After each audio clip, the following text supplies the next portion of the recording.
So you're wearing, so where's all the sponsors on the t-shirts? Yeah, man, this is my new t-shirt. Here's my logo, obviously. Dominik Younger, the gym. My personal trainer, I've got a strength and conditioning coach in my town. Tyler Conway, he's a private sponsor. And just my promotion team, Boxing Island Promotions. Awesome. Yeah, man. Boxing Island. Yeah. It's fight week now, isn't it? Yeah. I fight now in the next 3 days. 4 days. How do you feel? You don't look like you weight trained or anything. No, actually, I feel very good, brother. I feel on top form. I've never felt so strong, never felt so fit, never felt so good. I've gone up for this fight to the super lightweight. So I'm actually fighting at my training weight because, as you guys know, I usually fight at lightweight or super feather. So there's no cutting weight now. I just got some chicken now. I'm gonna have a chicken and all, So yeah, brother. That's why I don't. So wait, are you gonna stay at this weight afterwards? Like, or are you gonna go back down to lightweights?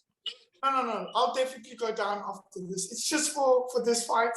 It was the thing of, I've been out here in Europe for 3 years, so trying to get fights and trying to get going. And then it came about that my promoters, they got me a fight in the middle of the year, a 4-rounder. My coach doesn't want me to do 4-rounders and stuff like this. He says I'm not a 4-round fighter. I'm not a 6-round fighter. I need to get active on BoxRec for me to get these kind of fights. So this fight came up with this Declan, and they phoned me, they offered me the fight, and I saw it as an opportunity to kickstart, to get going, and to grab myself a world title. Well, I mean, this opponent now that you'll be facing, how serious is he? Because obviously, people back home won't know much about the scene there. I mean, how good is this guy you're coming up against? Oh, well, I'm fighting MTK Global Fighter. He signed under MTK. He's got a record of 19 fights, 5 losses. He's fought like Andy Carroll, Archie, what's this guy? Some guy in the UK. He's lost to top 50, top 70 fighters. He's very good. He was a 12-time Irish amateur champion. So he's got a good record. He's very he's technical and all. For me, it's I came to Europe to fight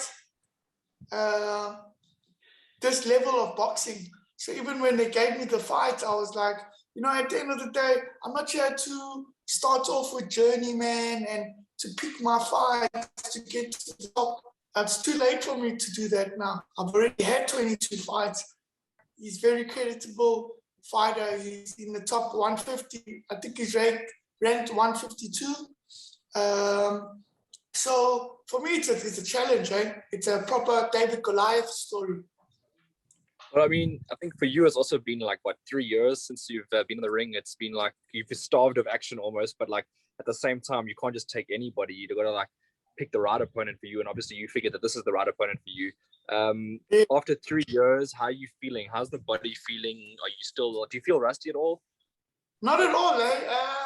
I think the whole ring rusting is all it's a mindset.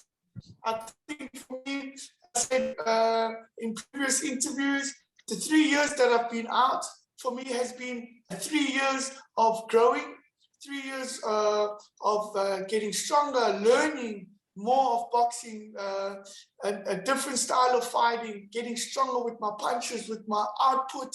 I've been sparring, as people have seen. I've been helping some German guys out there prepare for their fights. Doing a lot of sparring throughout the month. 8 rounds, 12 rounds. I've got the twins, the Hoffman twins, two hot twin prospects here in Germany that I've been helping a lot out with their training. So they've been keeping me, you cannot say fight active. I won't call it fight active, but you can call it active, active in sparring, active in the ring, active in training. And even sparring with them it's not play sparring. I go there, we spar hard, it's like you're in a 6-round fight, you're in an 8-round fight. So for me, I don't feel like I will have to see. I think the first round will be just to get used to it again. And I'll go. Just until we all come back to me. And of course, getting the knowledge. Jimmy, you keep speaking highly of Coach Dominik and like what he brings to your game. Obviously, in South Africa, you had a whole bunch of like different coaches, but Dominik seems to be like the guy that you praise the most. I mean, obviously you're with him at the moment, but you speak really highly of him. How much has he impacted you since you've basically been with him? Yes, you're definitely right. In South Africa, a lot of the guys will say, yeah, David moved around a lot. That was one of his problems. He was in this gym, that gym, this gym. He was never stable. So with Dominik, what the great thing is, I've been here now, if you put the months together, close to 2 years.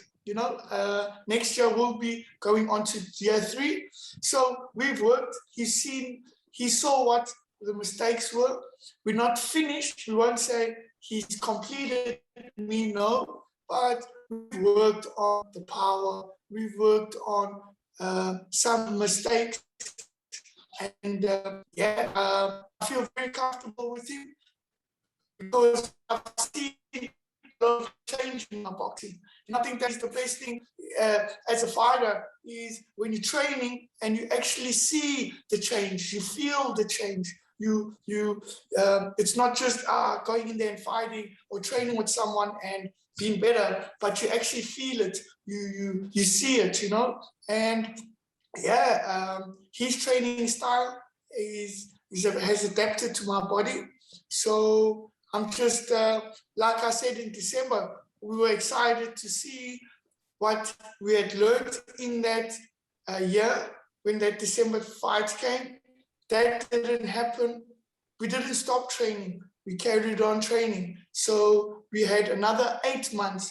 Remember, he said the last interview, he wanted another couple of months with me. So we had that extra couple of months, And I think he's also, we're looking forward to the fight. More comfortable this time to say, okay, it's not a thing of we've been here only 8 months or something. I've been here for a good 15, 18 months. I've worked with the guys. I know what he wants. I know the workout, the output he wants and all of this. So it's time now to put everything in action. Well, now when people think about you, they also think about you kind of as a fighter based in Europe, fighting European fighters. Any ambitions of ever coming home just for a fight? Maybe obviously you've got a life in Europe, but I mean maybe just coming home for one here or there. Yeah, most definitely. That is still the plan. Like we're already talking and stuff like this. Let me just get through the first fight. Like you see, that's how the whole mind change has changed. Like back 3 years ago, I'd be looking at this fight and already looking at the next 2-3 fights. And right now, I just focus on this fight ahead of me. We have been talking, but we're just focusing on this fight. And yes, most definitely, I'd love to come back to fight some fighters in the lightweight or the super lightweight division. And it's looking very hot today. There's some names, but I'm not going to drop names now and stuff like this. But let me get my win. And then, we're definitely looking on coming back to South Africa for a fight. Maybe even in a new year, We've got some promoters as well in Africa that are looking on throwing some WBFs involved and stuff like this. So we will see. We've got the task ahead of us now. and it's about taking care of this task first, and then we look into the next tasks. All right, so I know I said that your fight is coming up this weekend. It's really, really soon. Can you give us more? If anyone wanted to, you know, try and catch your fight somehow on the internet, or, you know, try to find it somewhere, could you give us further fight details? Like, when are you fighting, the exact day, against who, in which country, just to give people a better idea? Okay, I'll be fighting on the 4th of September in Ostrava, in the Czech Republic. I'll be fighting for the UBO super lightweight world title. I'll be fighting a guy from MTK Global, known as Declan Gatogori. He sits with 19 fights, 5 losses. With the fight itself, the fight will be broadcast either on my Facebook page, or I've just spoken to some of my sponsors from the Netherlands. We will provide everybody with a streaming channel that I will find out in the next 2 days. If I do get the streaming channel, we will drop the streaming on the whole day on Friday and on Saturday for the guys to be able to click in. I know there's a lot of supporters out there that are asking the same question, can they get it streamed? We're working on it. And if I do get the streaming going, I will drop the link Friday and Saturday. If not, it will be live on my Facebook page. All right, so either way, we're going to try go to your Facebook page, because on your Facebook page, you will basically say what's going on, I'm assuming. Yes, on my Facebook page, the links will be up there. And if not on my Facebook page, it will be live on Facebook, on my Facebook page, definitely. David, lastly, what's your prediction for fight nights? I mean, not every fighter makes a prediction, but do you have one? I've never made a prediction. I'm not a one to do a prediction. As you all know, I'm a boxer. So I'll be honest with you. I'm coming to hurt him. He's gonna hurt. What happens with the hurting will be a bonus. But I'm definitely going in there to hurt him, to walk him down, to box him down, and we'll see what happens with that. But I'm also going in there to make a statement, get my first world title, and to let the people know in Europe that David Rajuili is here, and it's showtime. From you, do you want to thank you or shout out to anybody? I don't know if the internet just went off there, but do you have one? Yeah, man, I'd like to say thank you to everyone who's kept supporting me over the years. I know it's been a long 3 years of me promising fights. It's finally here. I pray that I would have the support. You guys can pray for me over the weekend, especially my South Africans. I pray that, this fight is for my son, definitely, and for everyone back at home going through tough times, to show you that, anything is possible if you put your mind through it. And keep believing in me. I believe in myself. We're going to do big things here in Europe, and I hope you'll be all watching. And thank you once again for the endless support, for keep supporting me. I know it's been a long time since I fought, and I see the love and everything on my Facebook, all the messages and everything. Keep that coming. That fuels me to do my best out here. And one love to all the South Africans. And thank you very much to you, brother, for always supporting, always checking up on me and my boxing, and keeping the Rajuili name in boxing going. I thank you very much.